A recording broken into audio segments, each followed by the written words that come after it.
A Christmas Carol by Charles Dickens. Stave 1. Marley's Ghost. Marley was dead, to begin with. There is no doubt whatever about that. The register of his burial was signed by the clergyman, the clerk, the undertaker, and the chief mourner. Scrooge signed it, and Scrooge's name was good upon change for anything he chose to put his hand to. Old Marley was as dead as a doornail. Mind, I don't mean to say that I know of my own knowledge what there is particularly dead about a doornail. I might have been inclined myself to regard a coffin nail as the deadest piece of ironmongery in the trade.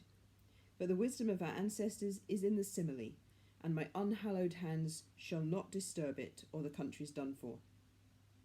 You will therefore permit me to repeat emphatically that Marley was as dead as a doornail.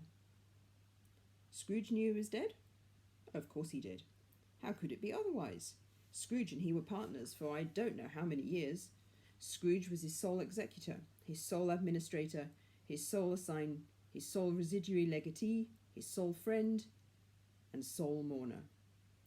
And even Scrooge was not so dreadfully cut up by the sad event, but that he was an excellent man of business on the very day of the funeral, and solemnized it with an undoubted bargain.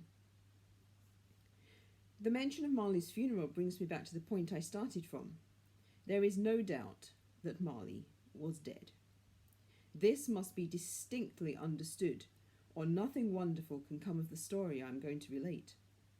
If we were not perfectly convinced that Hamlet's father died before the play began, there would be nothing more remarkable in his taking a stroll at night in an easterly wind upon his own ramparts than there would be in any other middle-aged gentleman rashly turning out after dark in a breezy spot, say St. Paul's churchyard, for instance, literally to astonish his son's weak mind. Scrooge never painted out old Marley's name. There it stood, years afterwards, above the warehouse door, Scrooge and Marley. The firm was known as Scrooge and Marley. Sometimes people new to the business called Scrooge Scrooge, and sometimes Marley, but he answered to both names. It was all the same to him. Oh, but he was a tight-fisted hand at the grindstone, Scrooge, a squeezing, wrenching, grasping, scraping, clutching, covetous old sinner, hard and sharp as flint, from which no steel had ever struck out generous fire, secret and self-contained, and solitary as an oyster. The cold within him froze his old features, nipped his pointed nose, shrivelled his cheek, stiffened his gait, made his eyes red, his thin lips blue, and spoke out shrewdly in his grating voice. A frosty rime was on his head and on his eyebrows and his wiry chin. He carried his own low temperature always about with him. He iced his office in the dog days and didn't thaw it 1 degree at Christmas. External heat and cold had little influence on Scrooge. No warmth could warm, no wintry weather chill him.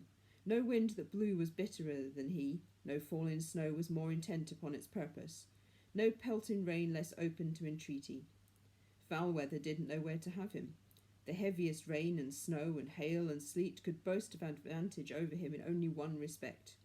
They often came down handsomely, and Scrooge never did. Nobody ever stopped him in the street to say with gladsome looks, "My dear Scrooge, how are you? When will you come to see me?" No beggars implored him to bestow a trifle. No children asked him what it was o'clock. No man or woman ever once in all his life inquired the way to such and such a place of Scrooge. Even the blind men's dogs appeared to know him, and when they saw him coming on, would tug their owners into doorways and up courts, and then would wag their tails as though they said, "No eye at all is better than an evil eye, dark master." But what did Scrooge care? It was the very thing he liked, to edge his way along the crowded paths of life, warning all human sympathy to keep its distance, was that what the knowing ones called nuts to Scrooge. Once upon a time, of all the good days in the year, on Christmas Eve, old Scrooge sat busy in his counting house. It was cold, bleak, biting weather, foggy withal, and he could hear the people in the court outside go wheezing up and down, beating their hands upon their breasts, and stamping their feet upon the pavement stones to warm them. The city clocks had only just gone 3, but it was quite dark already. It had not been light all day, and candles were flaring in the windows of neighbouring offices like ruddy smears upon the palpable brown air. The fog came pouring in at every chink and keyhole, and was so dense without that although the court was of the narrowest, the houses opposite were mere phantoms. To see the dingy cloud come drooping down, obscuring everything, one might have thought that nature lived hard by and was brewing on a large scale. The door of Scrooge's counting-house was open, that he might keep his mind upon his clerk, who in a dismal little cell beyond, a sort of tank, was copying letters. Scrooge had a very small fire, but the clerk's fire was so very much smaller that it looked like one coal. But he couldn't replenish it, for Scrooge kept the coal box in his own room, and so surely as the clerk came in with a shovel, the master predicted that it would be necessary for them to part.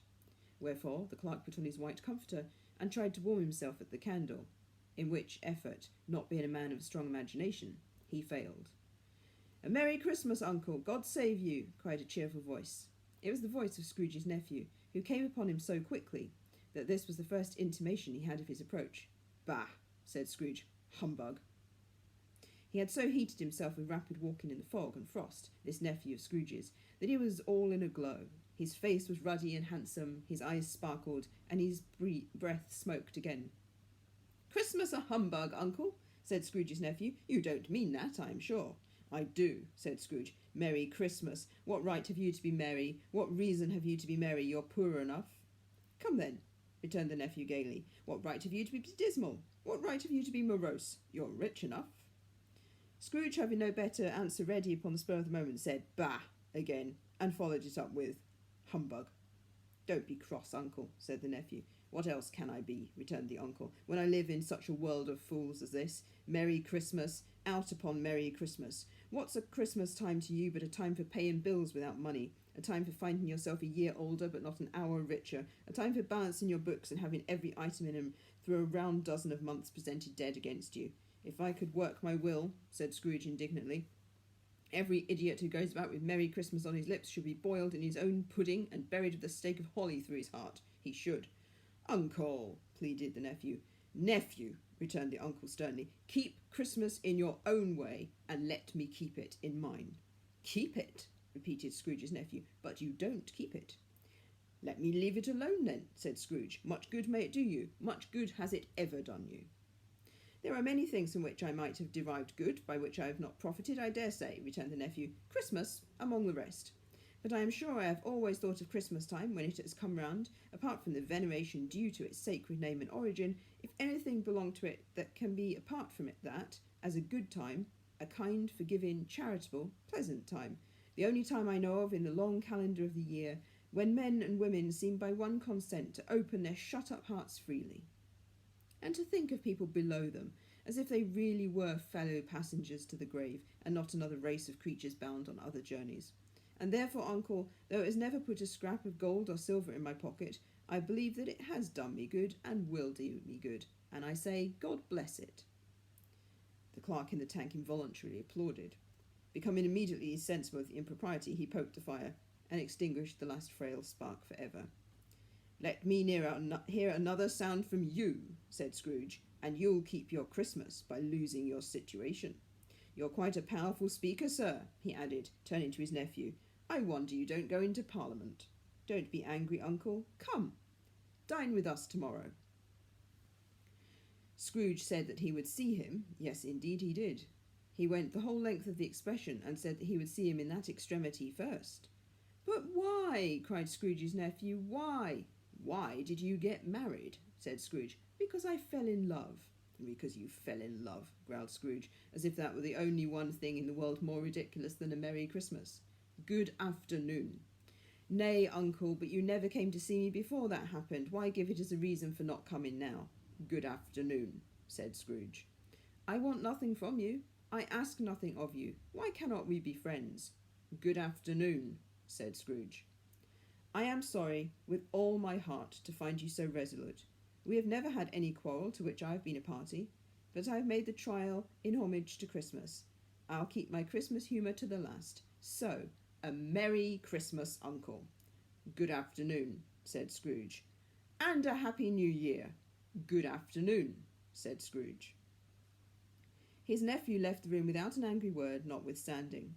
He stopped at the outer door to bestow the greetings of the season on the clerk, who, cold as he was, was warmer than Scrooge, for he returned them cordially. "There's another fellow," muttered Scrooge, who overheard him. "My clerk, with 15 shillings a week and a wife and family, talking about a Merry Christmas. I'll retire to Bedlam." This lunatic, in letting Scrooge's nephew out, had let 2 other people in. They were portly gentlemen, pleasant to behold, and now stood with their hats off in Scrooge's office. They had books and papers in their hands, and bowed to him. "Scrooge and Marley's, I believe," said one of the gentlemen, referring to his list. "Have I the pleasure of addressing Mr. Scrooge or Mr. Marley?" "Mr. Marley has been dead these 7 years," Scrooge replied. "He died 7 years ago, this very night." "We have no doubt his liberality is well represented by his surviving partner," said the gentleman, presenting his credentials. It certainly was, for they had been 2 kindred spirits. At the ominous word liberality, Scrooge frowned and shook his head and handed the credentials back. "At this festive season of the year, Mr. Scrooge," said the gentleman, taking up a pen, "it is more than usually desirable that we should make some slight provision for the poor and destitute, who suffer greatly at the present time. Many thousands are in want of common necessaries. Hundreds of thousands are in want of common comfort, sir." "Are there no prisons?" asked Scrooge. "Plenty of prisons," said the gentleman, laying down the pen again. "And the Union workhouses?" demanded Scrooge. "Are they still in operation?" "They are, still," returned the gentleman. "I wish I could say they were not." "The treadmill and the poor law are in full vigour, then?" said Scrooge. "Both very busy, sir." "Oh, I was afraid from what you said at first that something had occurred to stop them in their useful course," said Scrooge. "I am very glad to hear it."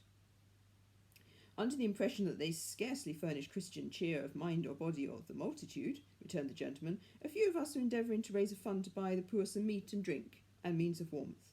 We chose this time, because it is a time of all others, when want is keenly felt, and abundance rejoices. What shall I put you down for?" "Nothing," Scrooge replied. "You wish to be anonymous?" "I wish to be left alone," said Scrooge. "Since you ask me what I wish, gentlemen, that is my answer. I don't make myself merry at Christmas, and I can't afford to make idle people merry. I help to support the establishments I have mentioned. They cost enough, and those who are badly off must go there. Many can't go there, and many would rather die." "If they would rather die," said Scrooge, "they had better do it and decrease the surplus population. Besides, excuse me, I don't know that." "But you might know it," observed the gentleman. "It's not my business," Scrooge returned. "It's enough for a man to understand his own business, and not to interfere with other people's. Mine occupies me constantly. Good afternoon, gentlemen." Seeing clearly that it would be useless to pursue their point, the gentleman withdrew. Scrooge resumed his labours with an improvised opinion of himself, and in a more facetious temper than was usual with him. Meanwhile, the fog and darkness thickened, so that people ran about with their flaring links, proffering their services to go before horses in carriages and conduct them on their way. The ancient tower of a church, whose gruff old bell was always peeping slyly down at Scrooge out of a Gothic window in the wall, became invisible, and struck the hours and quarters in the clouds, with tremulous vibrations afterwards, as if its teeth were chattering in its frozen head up there. The cold became intense.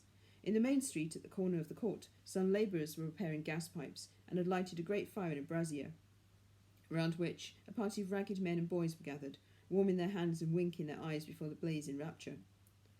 The water plug being left in solitude, its overflowing suddenly congealed, and turned to misanthropic ice. The brightness of the shops, where holly sprigs and berries crackled in the lamp heat of the windows, made pale faces ruddy as they passed. Poulterers' and grocers' trades became a splendid joke, a glorious pageant with which it was next to impossible to believe that such dull principles as bargain and sale had anything to do. The Lord Mayor, in the stronghold of the mighty mansion house, gave orders to his 50 cooks and butlers to keep Christmas as a Lord Mayor's household should, and even the little tailor, whom he had fined 5 shillings on the previous Monday for being drunk and bloodthirsty in the streets, stirred up tomorrow's pudding in his garret, while his lean wife and baby sallied out to buy the beef. Foggier yet and colder, piercing, searching, biting cold. If the good St. Dunstan had but nipped the evil spirit's nose with a touch of such weather as that, instead of using his familiar weapons, then indeed he would have roared to lusty purpose. The owner of one scant young nose, gnawed and mumbled by the hungry cold as bones were gnawed by a dog, stooped down at Scrooge's keyhole to regale him with a Christmas carol. But at the first sound of "God bless you, merry gentlemen, may nothing you dismay," Scrooge seized the ruler with such energy of action that the singer fled in terror, leaving the keyhole to the fog and even more congenial frost. At length the hour of shutting up the counting-house arrived. With an ill will, Scrooge dismounted from his stool and tacitly admitted the fact to the expectant clerk in the tank, who instantly snuffed his candle out and put on his hat. "You'll want all day tomorrow, I suppose," said Scrooge. "If quite convenient, sir." "It's not convenient," said Scrooge, "and it's not fair. If I was to stop £0.50 for it, you'd think yourself ill-used, I'll be bound." The clerk smiled faintly. "And yet," said Scrooge, "you don't think me ill-used when I pay a day's wages for no work." The clerk observed it was only once a year. "A poor excuse for picking a man's pocket every 25th of December," said Scrooge, buttoning his greatcoat to the chin. "But I suppose you must have the whole day. Be here all the earlier next morning." The clerk promised that he would, and Scrooge walked out with a growl. The office was closed in a twinkling, and the clerk, with long ends of his white comforter dangling below his waist, for he boasted no greatcoat, went down a slide on Cornhill at the end of a lane of boys 20 times in honour of its being Christmas Eve, and then ran home to Camden Town as hard as he could pelt to play at blindman's buff. Scrooge took his melancholy dinner in his usual melancholy tavern, and having read all the newspapers and beguiled the rest of the evening with his banker's book, went home to bed. He lived in chambers that had once belonged to his deceased partner. They were a gloomy suite of rooms, in a lowering pile of a building up a yard, where it had so little business to be that one could scarcely help fancying it must have run there when it was a young house, playing at hide-and-seek with other houses, forgotten the way out. It was old enough now, and dreary enough, for nobody lived in it but Scrooge, the other rooms being all let out as offices. The yard was so dark that even Scrooge, who knew its every stone, was fain to grope with his hands. The fog and frost so hung about the black old gateway of the house that it seemed as if the genius of the weather sat in mournful meditation on the threshold. Now, it is a fact that there was nothing at all particular about the knocker on the door, except that it was very large. It is also a fact that Scrooge had seen it night and morning during his whole residence in that place. Also, the Scrooge had as little of what is called fancy about him as any man in the city of London, even including, which is a bold word, the corporation, alderman, and livery. Let it also be borne in mind that Scrooge had not bestowed one thought on Marley since his last mention of his 7 years dead partner that afternoon. And then let any man explain to me, if he can, how it happened that Scrooge, having his key in the lock of that door, saw in the knocker, without its undergoing any intermediate process of change, not a knocker, but Marley's face. Marley's face. It was not in impenetrable shadow as the other objects in the yard were. It had a dismal light about it, like a bad lobster in a dark cellar. It was not angry or ferocious, but looked at Scrooge as Marley used to look, with ghostly spectacles turned up on its ghostly forehead. The hair was curiously stirred as if by breath or hot air, and though the eyes were wide open, they were perfectly motionless. That and its livid colour made it horrible, but its horror seemed to be in spite of the face and beyond its control rather than a part of its own expression. As Scrooge looked fixedly at this phenomenon, it was a knocker again. To say that he was not startled, or that his blood was not conscious of a terrible sensation to which it had been a stranger from infancy, would be untrue. But he put his hand upon the key he had relinquished, turned it sturdily, walked in, and lighted his candle. He did pause, with a moment's irresolution, before he shut the door, and he did look cautiously behind it first, as if he half expected to be terrified with the sight of Marley's pigtails sticking out into the hall. There was nothing on the back of the door except the screws and nuts that hold the knocker on. So he said, "Pooh, pooh," and closed it with a bang. The sound resounded through the house like thunder. Every room above and every cask in the wine merchant's cellars below appeared to have a separate peal of echoes of its own. Scrooge was not a man to be frightened by echoes. He fastened the door and walked across the hall and up the stairs slowly too, trimming his candle as he went. You may talk vaguely about driving a coach and six up a good old flight of stairs, or through a bad young Act of Parliament, but I mean to say, You might have got a hearse up that staircase and taken it broadwise, with the splinter bar towards the wall and the door towards the balustrades, and done it easily.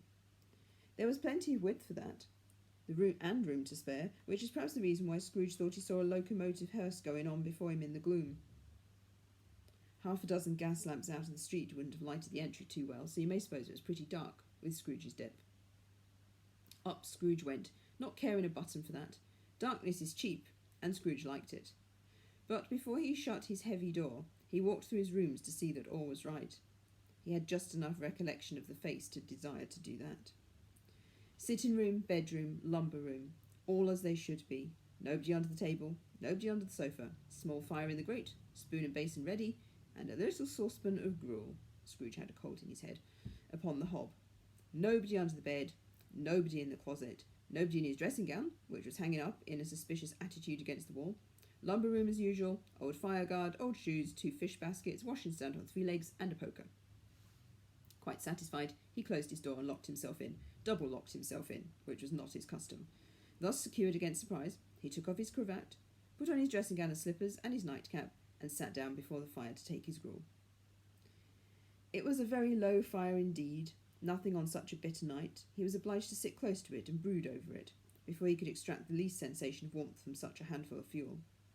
The fireplace was an old one, built by some Dutch merchant long ago, and paved all round with quaint Dutch tiles, designed to illustrate the scriptures. There were Cains and Abels, Pharaoh's daughters, queens of Sheba, angelic messengers descending through the air on clouds like featherbeds, Abrahams, Belshazzars, apostles putting off to sea in butter boats, hundreds of figures to attract his thoughts. And yet that face of Marley, 7 years dead, came like the ancient prophet's rod and swallowed up the whole. If each smooth tile had been a blank at first, with power to shape some picture on its surface from the disjointed fragments of his thoughts, there would have been one copy of old Marley's head on every one. Humbug, said Scrooge, and walked across the room. After several turns, he sat down again. As he threw his head back in the chair, his glance happened to rest upon a bell, a disused bell that hung in that room, and communicated for some purpose now forgotten with a chamber in the highest story of the building. It was with great astonishment and with a strange, inexplicable dread that as he looked, he saw this bell begin to swing. It swung so softly in the outset that it scarcely made a sound, but soon it rang out loudly, and so did every bell in the house. This might have lasted half a minute, or a minute, but it seemed an hour. The bells ceased as they had begun together. They were succeeded by a clanking sound, deep down below, as if some person were dragging a heavy chain over the casks in the wine merchant's cellar. Scrooge then remembered to have heard that ghosts in haunted houses were described as dragging chains. The cellar door flew open with a booming sound, and then he heard the noise much louder on the floors below, and then coming up the stairs, then straight towards his door. "It's humbug still," said Scrooge. "I won't believe it." His colour changed, though, when without a pause it came on through the heavy door and passed into the room before his eyes. Upon its coming in, the dying flame leaped up, as though it cried, "I know him! Marley's ghost!" and fell again. The same face, the very same. Marley in his pigtail, usual waistcoat, tights and boots, the tassels on the latter bristling like his pigtail, and his coat skirts and the hair upon his head. The chain he drew was clasped about his middle. It was long and wound about him like a tail, and it was made, for Scrooge observed it closely, of cash boxes, keys, padlocks, ledgers, deeds, and heavy purses wrought in steel. His body was transparent, so that Scrooge, observing him and looking through his waistcoat, could see the 2 buttons on his coat behind. Scrooge had often heard it said that Marley had no bowels, but he had never believed it until now. No, nor did he believe it even now. Though he looked the phantom through and saw it standing before him, though he felt the chilling influence of its death-cold eyes, and marked the very texture of the folded kerchief bound about its head and chin, which wrapper he had not observed before, he was still incredulous, and fought against his senses. "How now?" said Scrooge, caustic and cold as ever. "What do you want with me?" "Much." Marley's voice, no doubt about it. "Who are you?" "Ask me who I was." "Who were you, then?" said Scrooge, raising his voice. "You're particular for a shade." He was going to say to a shade, but substituted this as more appropriate. "In life I was your partner, Jacob Marley." Can you Can you sit down? Asked Scrooge, looking doubtfully at him. I can. Do it then.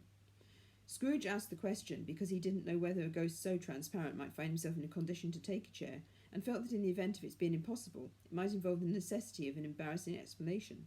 But the ghost sat down on the opposite side of the fireplace, as if he were quite used to it. You don't believe in me, observed the ghost. I don't, said Scrooge. What evidence would you have of my reality beyond that of your senses? I don't know, said Scrooge. Why do you doubt your senses? Because, said Scrooge, a little thing affects them. A slight disorder of the stomach makes them cheats. You may be an undigested bit of beef, a blot of mustard, a crumb of cheese, and a fragment of an underdone potato. There's more of gravy than of the grave about you, whatever you are.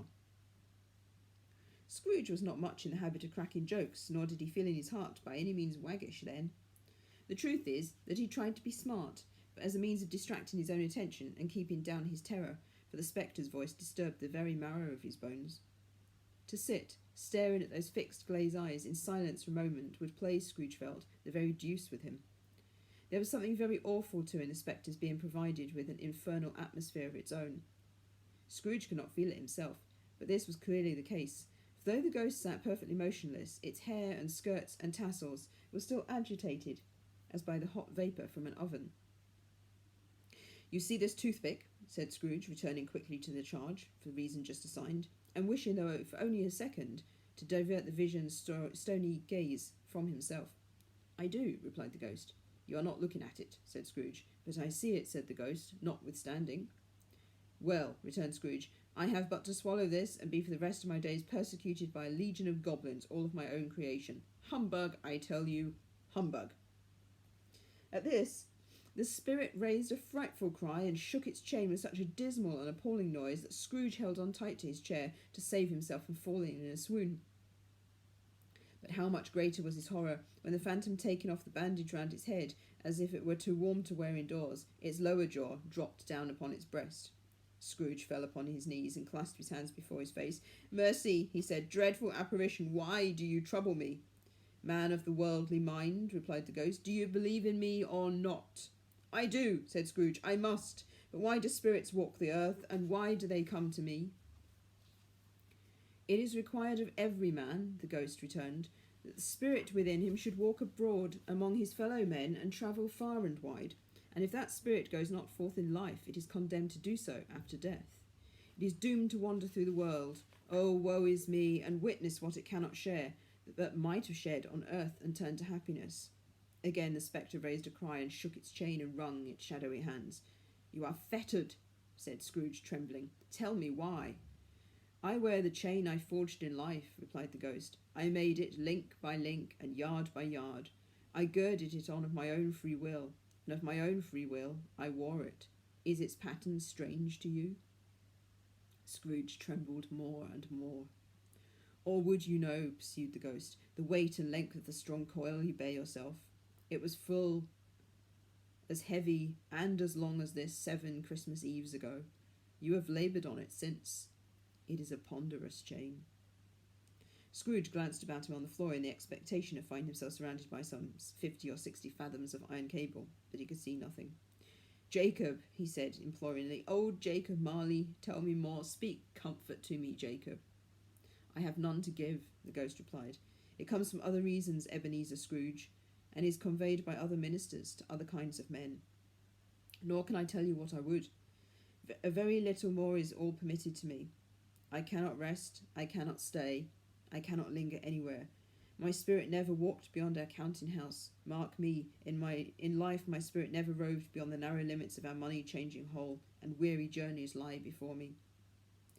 It was a habit with Scrooge, whenever he became thoughtful, to put his hands in his breeches pocket. Pondering on what the ghost had said, he did so now, but without lifting up his eyes or getting off his knees. You must have been very slow about it, Jacob, Scrooge observed, in a business-like manner, though with humility and deference. Slow? The ghost repeated. 7 years dead, mused Scrooge, and travelling all the time. The whole time, said the ghost. No rest, no peace, incessant torture of remorse. You travel fast? Said Scrooge. On the wings of the wind, replied the ghost. You might have got over a great quantity of ground in 7 years, said Scrooge. The ghost, on hearing this, set up another cry and clanked its chain so hideously in the dead silence of the night that the ward would have been justified in indicting it for a nuisance. "O captive, bound and double ironed," cried the phantom, "not to know the ages of incessant labour by immortal creatures, for this earth must pass into eternity before the good of which it is susceptible is all developed. Not to know that any Christian spirit, working kindly in its little sphere, whatever it may be, will find its mortal life too short for its vast means of usefulness. Not to know that no space of regret can make amends for one's life opportunity missed. But yet such was I. Oh, such was I." "But you were always a good man of business, Jacob," faltered Scrooge, who now began to apply this to himself. "Business?" cried the ghost, wringing its hands again. "Mankind was my business. The common welfare was my business. Charity, mercy, forbearance, and benevolence were all my business. The dealings of my trade were but a drop of water in the comprehensive ocean of my business."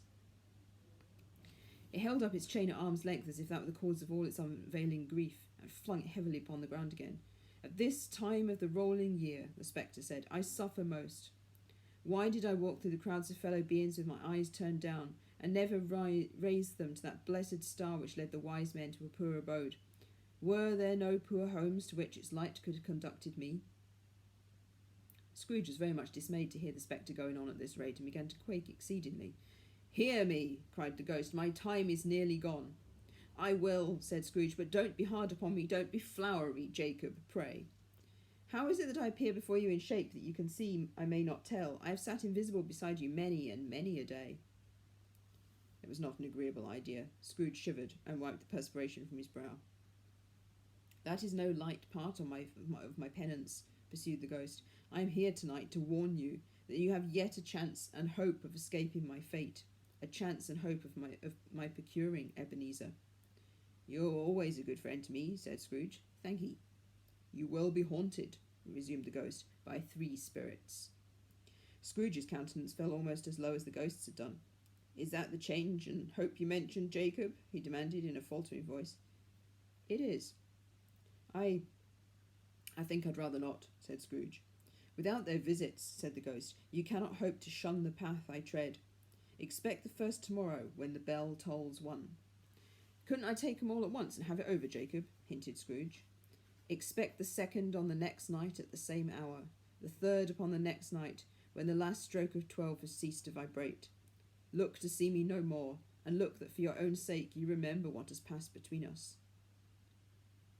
When it had said these words, the spectre took its wrapper from the table and bound it round its head as before. Scrooge knew this by the smart sound its teeth made when the jaws were brought together by the bandage. He ventured to raise his eyes again, and found his supernatural visitor confronting him in an erect attitude, with its chain wound over and about its arm. The apparition walked backward from him, and every step it took, the window raised itself a little, so that when the spectre reached it, it was wide open. It beckoned Scrooge to approach, which he did. When they were within 2 paces of each other, Marley's ghost held up his hand, warning him to come no nearer. Scrooge stopped. Not so much in obedience as in surprise and fear, for on the raising of the hand, he became sensible of confused noises in the air, incoherent sounds of lamentation and regret, wailings inexpressibly sorrowful and self-accusatory. The spectre, after listening for a moment, joined in the mournful dirge, and floated out upon the bleak, dark night. Scrooge followed to the window, desperate in his curiosity. He looked out. The air was filled with phantoms, wandering hither and thither in restless haste, moaning as they went. Every one of them wore chains like Marley's ghost. Some few, they might be guilty governments, were linked together. None were free. Many had been personally known to Scrooge in their lives. He had been quite familiar with one old ghost in a white waistcoat, with a monstrous iron safe attached to its ankle, who cried piteously at being unable to assist a wretched woman with an infant, whom it saw below upon the doorstep. The misery was with them all was clearly that they had sought to interfere for good in human matters and had lost the power forever. Whether these creatures faded into mist, or mist enshrouded them, he could not tell, but they and their spirit voices faded together, and the night became as it had been when he walked home. Scrooge closed the window, and examined the door by which the ghost had entered. It was double locked, as he had locked it with his own hands, and the bolts were undisturbed. He tried to say humbug, but stopped at the first syllable, and, be it from the emotion he had undergone, or the fatigues of the day, or his glimpse of the invisible world, or the dull conversation of the ghost, or the lateness of the hour, much in need of repose, went straight to bed without undressing, and fell asleep upon the instant. I'll see you tomorrow night. Good night.